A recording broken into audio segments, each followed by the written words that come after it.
sit down when you're ready. You sure? You want to go live with you?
All right, I'm gonna give it a couple minutes. Let some people tap in. Yeah, that's good. All right.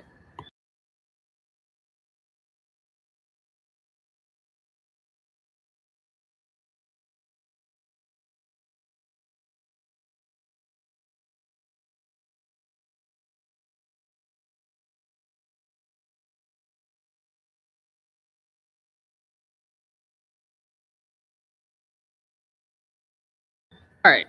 So, good afternoon, folks, and welcome to our first impromptu live. I think I like to call a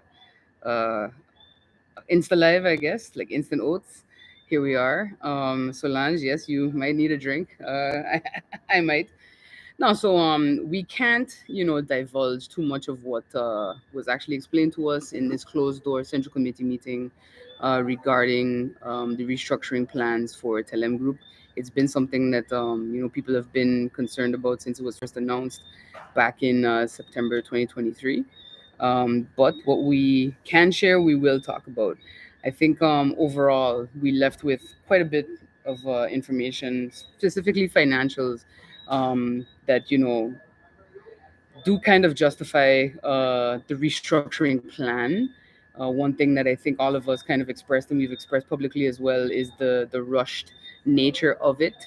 But even that was kind of explained in this meeting today by the CFO with kind of a explanation of certain directives received from institutions where Telem has financial instruments like loans and such that are basically causing them to make these types of decisions. But what I really wanted to kind of delve in on this live is sort of the questioning that we kind of gave. So if Ludi, if you want to share a bit, where your questions kind of took you coming from the background that you come from. Yeah. And it's something that you've talked about for all the government-owned companies actually. So I think Absolutely. it's not even secret information that she's gonna discuss. So yeah. Yeah, I've kept, thanks, Mel. I've kept most of my questions all the time when we're talking about government-owned or related companies, however you want to refer to them, as very much financial, right? In terms of like the decision making that has financial impact on the company and eventually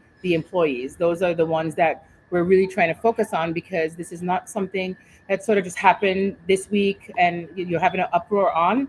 But it is something that has been going on for a couple of months, but publicly we have had insufficient amount of information Yeah. on it, and because of that insufficient information coming through, this is why a closed door meeting was requested. And I want to just remind the public that whether we have a closed door meeting or like if it's a closed door meeting, we get more information Yeah. that can't be shared in a public meeting. Now, it doesn't mean that we're trying to hide information from you. It means that we really want to get to the nitty-gritty of it, confidential, yeah, the the nitty nitty-gritty gritty of it. confidential information that sort of can't be this how do you say it, divulged, because of the fact that they're still going through this process. Yeah. And if we actively look to divulge some information that will that will put the company in a bad light in terms of their decisions and what they're doing for their employees, that we hope is a positive one, we're also to blame for not giving out the right information. Yeah. So my my line of questioning came from a financial perspective, where I said I didn't want to really focus too much on what happened in the past, in the sense of I can't go back in the past and correct the wrongs that were done in the past. But the only reason I went back to the past was to understand why certain decisions weren't done in the past.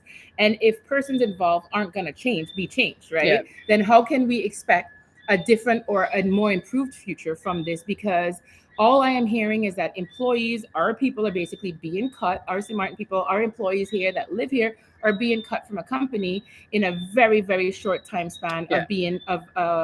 of being informed of such. Yeah. And I said, when you're looking at this, it is too fast. It is too fast of a decision. And the speed of this decision is what makes me question the severity of the situation where Telem is, because no one moves this fast unless it is dire, It's unless dire, yeah. it is Yeah. this is crazy. This is crazy. And I am not going to incite panic, but this is where we are and why we felt the need to come out to the public and inform the public what little we can based on the discussion today. And I think that's where my question of what is left on the financial runway of Telem. Like, are we, if you look at it as a runway at the airport, are we like crashing into the fence? Are we at the fence? Are we in the lagoon? Because all of that matters. And I think there's also just a general lack of understanding of how most corporate restructuring goes. As someone who's gone through a big merger with a big global company, that took 2 years to finalize. You understand? So, and that was a merger. Now you're talking about a full restructure, which normally that's a year process that you're looking at least. And now, from September to now, we're cramming that with a holiday season in the middle of it, and everything. The longest January on record, as well. So all of that, you have to take into consideration. And I think that what this meeting really highlighted for me that we can share, because we've both talked about governance, good corporate governance at the government-owned companies, and also diminishing political interference at the government-owned companies. Because what today's meeting kind of showed me is that even though, or even if alarm bells, like you said, were being rung, they were by and large ignored, and kind of just left to whatever. And I know persons are gonna, say, well, instability is what caused this, but we had a 4-year government. That is now that we're changing over to something different, but it stands to reason that you continue stressing the fact that when things pop up, the decision has to be taken immediately. It can't be that you're seeing things happening. A person in a business is telling you, yo, we're approaching a wall, we're running off the runway, and you're and nothing is done, essentially. And that's what they showed me. And that, whether that comes from incompetent supervisory board members, political interference by way of strategically placed for political reason supervisory board members, it's something that we have consistently warned about. Because if you look again, I go back to what happened with GB in 2022. If you look at the composition, if you look at the lack of expertise from a technical, legal, and financial perspective of the GEBE board at the time of the hack, if you dial that forward and look at where we are currently with the previous and the current board at Telem, it continues to reinforce the need for actual governance. And I'm not talking just doing a course and training the same people who are in the same disciplines and then saying, oh, you've been trained, and then continuing to put the people that you want to put, because that's also not improving good corporate governance at the government-owned companies. So it's definitely a cause for concern, and something that we're going to continue to scrutinize, even as part of this incoming new coalition government. Because it's I think that you asked an important question, which we've talked about privately, which was is a discussion on partial privatization of Telem Group. And it's not a nice question to ask, because people get a sense of pride of, this is mine, this is ours. But do we deserve to have it as ours 100% if we're not going to take care of it properly? Yeah, and you know what? You're asking the key question because it goes back. I'm not gonna repeat in detail what you just said. Is what we have said for everyone.